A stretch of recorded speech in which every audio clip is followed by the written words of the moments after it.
Oh, I lost you. Now, hi, Moshe Chaim. There Is you that are. you? It's me. Okay. Haven't seen you since the class, the Basa B'Cholev class. How was it? What have you learned? You remember what you learned? Well, I learned a whole lot. Okay, but it is the middle of the night for me. I will have to rewatch that recording. But that was our last class. So That's right. Kavod. That's right. So how can I help you? It's getting close to Shabbos, but you know. Come on, give me a little avod on the latest parsha, please. All right. So this week's parsha is Parshas Akev. You know what I'm thinking? Maybe I'll give you something on the beginning of the parsha and something at the end of the parsha, and I'll give you like 2 slices of bread, and you'll have to make the sandwich. You'll have to give me something in return, something in the middle to make a nice sandwich. You really worry me because everything is related to food when you start talking. Okay, the beginning of the parsha, the title of the parsha is called Akev. Akev means the heel, and Rashi already addresses why the Torah uses the word the heel here. But there's a phenomenal teaching of the Frierdiker Rebbe in Sefer Maimorim Yiddish, where the Frierdiker Rebbe says that our generation is called Ikvasa de Mashiach, the heel of Mashiach, meaning the last generation before Mashiach comes. Why are we compared to the heel? So the Frierdiker Rebbe makes this analogy, a beautiful thought. He says, when you have a hot bath of water, why is it that a person doesn't test the water by putting his head in first? Why is it that he tests the water by putting in your heel? Why your foot? You're ready to do things that you're not ready to do to any other part of the body. And he says, because that symbolizes like the Mesiras Nefesh. Everything else is based on intellect. Every other body part does things with vision, with understanding, with feeling. The bottom of the foot does things just to do it. And the Frierdiker Rebbe says, when Hashem chose the Yidden from amongst all of the other nations, the pasuk says, "Lo mirubchem chashak Hashem b'chem." The Eibishter didn't choose you because you're smart, because you're many, or for your money or your good looks. The Eibishter chose you. Ki atem ha'ma'at mikol ha'amim. He learned pshat. Ma'at means you have something that no other nation has. You know what that is? You have a will, a desire to do things for Hashem, even if it doesn't make sense. Mesiras Nefesh, the heel, the act of just doing it without feeling, just to do it for a purpose and the sake of connecting to Hashem. That's why we were chosen as to be the one that the Eibishter wants us to be His people, and that's more than just using your mind or using your heart. Just doing it without feeling and without intellect. I want to be a Yid. I want to be connected. That's symbolic in the heel. That's the opening slice of bread. Now we're going to go to the end. Remember, Moshe Chaim, you have to make a sandwich, right?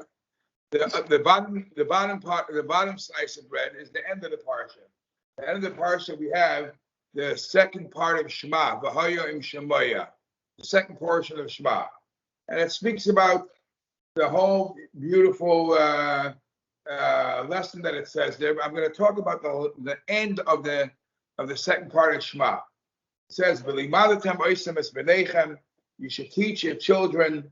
Ledaber bam. Teach your children, and it's a responsibility of every parent to educate the children, to teach them Torah. Yeshivtecha b'veisecha u'v'lechtecha b'derech. Teach them that they should study when you're at home, and this is the season when everybody's traveling.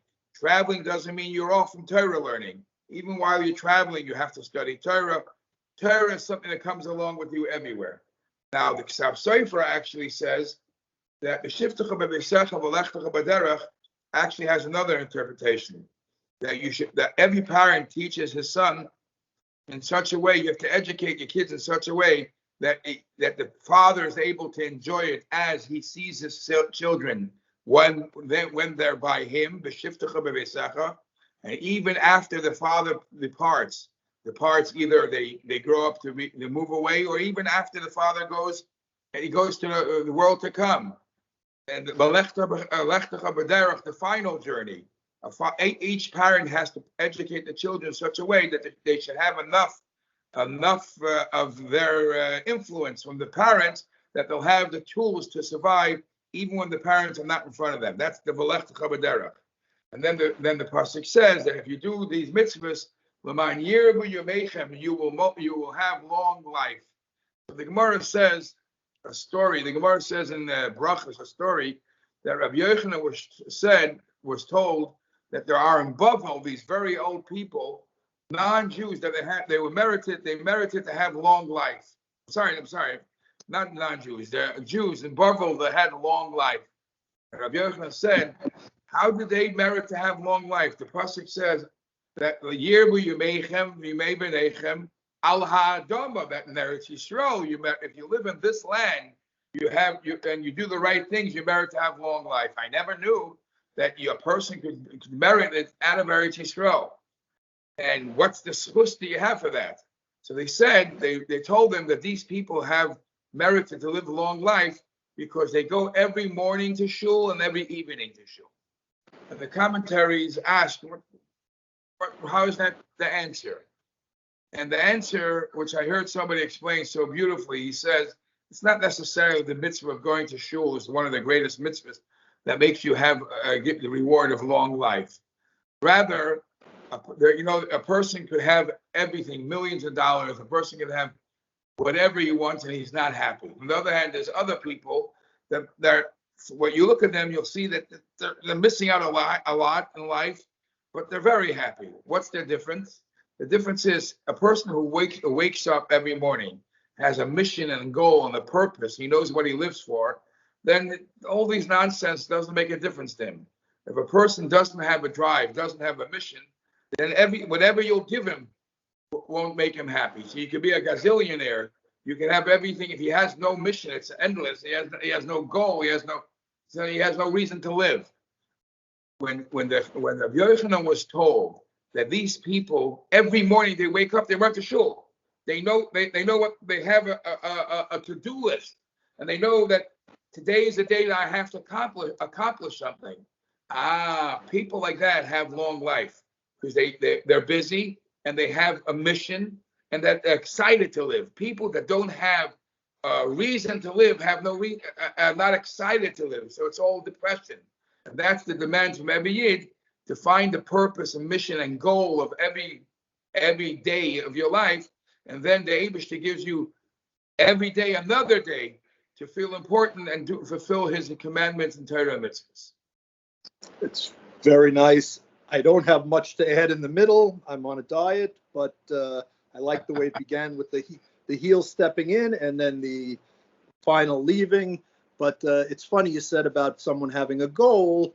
Someone stopped by here and they said they were tired. By here, we're talking about. When you say by here, you're talking about you're in Japan. I'm in Japan. Yeah. And they stopped by and they said, they just retired. And they said, well, after they're finished, they don't have any more reason to live. And they're already talking about how to end their lives because there's no more. The Rebbe wasn't a big fan of retirement. The Rebbe wanted everybody to feel important every day of your life. You'll retire when the Eibishter retires you. That's it. Thank you, Rabbi. Kol Tov, only good. All right. Bye-bye. And good Shabbos. Shabbos.